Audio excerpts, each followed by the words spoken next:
Միֆ չէ, որ ձուն վնաս է ներկայացնում լյարդի առողջությանը։ Ձուն շատ հակասական, սննդամթերք է, բայց ճարպի համար են շատ հակասական եղել միշտ խոլեստերինի լավ վատ լինելու մասին։ Այսօր ընդունված է, որ ձվի դեղնուցը վտանգավոր չէ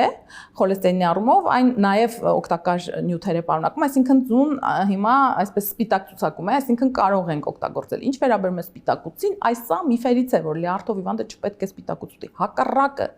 լյարդի նամանավան ցիրոզով պացիենտին պետք է ապահովել բավարար քանակով սպիտակուցային սնունդ, որովհետև լյարդի ցիրոզից այդ բարդության, մահացության պատճառներից մեկը կարևորը մկանային զանգվածի պակասն է, երբ որ տիպիկ ցիրոզով հիվանդի տեսքն ինչպիսին է, բարակած, այդպես հյուծված վերջույթներ, ոտքեր եւ մեծ որովայն, որտեղ արդեն հեղուկ է կուտակվել։ Եվ մկանային այդ հյուծումը բերում է բոլոր օրգանիզմի ֆունկցիաների